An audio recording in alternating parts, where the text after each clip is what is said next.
വിവാദങ്ങൾക്കിടെ നയൻതാരയുടെ ജീവിതകഥ പറയുന്ന Nayanthara beyond the fairy tale നെറ്റ്ഫ്ലിക്സിൽ സ്ട്രീമിംഗിൽ ആരംഭിച്ചു. വിവാഹ ഡോക്യുമെന്ററി എന്നാണ് വിശേഷിപ്പിച്ചിരുന്നെങ്കിലും സിനിമാ മേഖലയിൽ നയൻതാരയുടെ തുടക്കം മുതൽ വ്യക്തിജീവിതത്തിലെ വിശേഷങ്ങൾ വരെ ഡോക്യുമെന്ററിയിൽ പങ്കുവെക്കുന്നുണ്ട്. അതിൽ പ്രേക്ഷകർ ആകാംക്ഷയോടെ കാത്തിരുന്നത് വിഘ്നേഷ് ശിവനുമായുള്ള പ്രണയവും വിവാഹവും അടങ്ങുന്ന ഭാഗം തന്നെയാണ്. വിഘ്നേഷുമായുള്ള പ്രണയത്തിന്റെ തുടക്കം നേരത്തെ പുറത്തുവന്ന ടീസറിൽ തന്നെ വെളിപ്പെടുത്തിയിരുന്നു.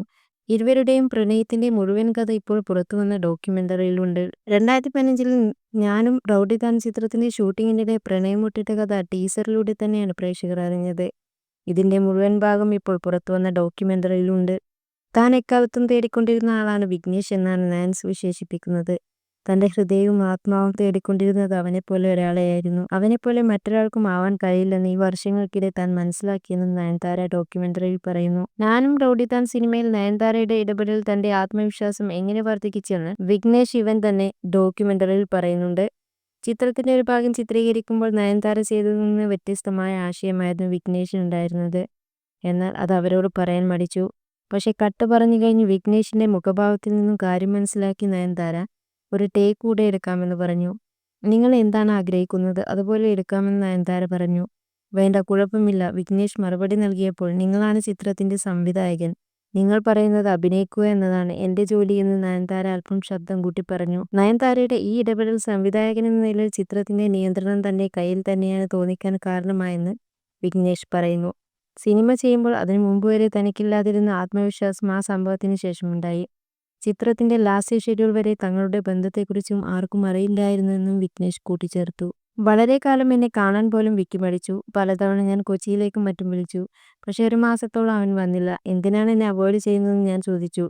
ഒടുവിൽ അവൻ വരാൻ സമ്മതിച്ചു. ഒടുവിൽ അവൻ കൊച്ചിയിലേക്ക് വന്നു. കണ്ടപ്പോൾ തന്നെ ഞങ്ങൾക്ക് ഉറപ്പായിരുന്നു ഞങ്ങൾ പ്രണയത്തിലാണെന്ന് നയൻതാര പറഞ്ഞു. ഞങ്ങൾക്കിടയിൽ എന്തോ സംഭവിക്കുന്നുണ്ടായിരുന്നു. പക്ഷേ ചിത്രത്തിലായിരുന്നു എന്റെ ശ്രദ്ധ മുഴുവൻ. ചിത്രം കൃത്യമായി പൂർത്തിയാക്കേണ്ടിയിരിക്കുന്നു. മറ്റ് കാര്യങ്ങളിലേക്ക് വഴുകിപ്പോവാൻ എനിക്ക് താല്പര്യമുണ്ടായിരുന്നില്ല.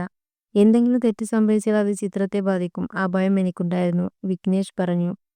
വിഘ്നേഷിനെ മരുമകനായി ലഭിച്ചതിനെക്കുറിച്ച് നയൻതാരയുടെ അമ്മ പറയുന്നത് ഇങ്ങനെ: മകളെ പൊന്നുപോലെ നോക്കുന്ന ഒരു പയ്യനെ കിട്ടണേ എന്ന് ഞാൻ ഒത്തിരി പ്രാർത്ഥിച്ചിട്ടുണ്ട്. ദൈവം ആ പ്രാർത്ഥന കേട്ടു. ഞാൻ അവനെ പ്രസവിച്ചില്ലെന്ന് മാത്രമേയുള്ളൂ, എനിക്കവൻ അത്രയ്ക്ക് ജീവനാണ്. അമ്മയെപ്പോലെ എന്നെ നോക്കുന്ന മറ്റൊരാളുമില്ലെന്ന് ഞാൻ പറയാറുണ്ടായിരുന്നു. എന്നാലിപ്പോൾ എനിക്ക് ആത്മവിശ്വാസത്തോടെ പറയാം, ലോകത്ത് മറ്റാരേക്കാളും എന്നെ അവൻ നോക്കും. അമ്മ പോലും അത് പറയും. ചിലപ്പോൾ എനിക്ക് കുറ്റബോധം തോന്നും. ഞാൻ അവന്റെ ജീവിതത്തിലേക്ക് വന്നില്ലായിരുന്നെങ്കിൽ അവന്റെ ജീവിതം കുറച്ചുകൂടി എളുപ്പവും ചിലപ്പോൾ സന്തോഷകരവും മികച്ചതും ആവുമായിരുന്നു എന്ന് നയൻതാര പറഞ്ഞു. പക്ഷേ ഇത് വിഘ്നേഷ് നിഷേധിച്ചു. ഒരിക്കലുമില്ല, നയൻതാര വന്നതിന് ശേഷമാണ് എന്റെ ജീവിതം ആരംഭിച്ചത് തന്നെ.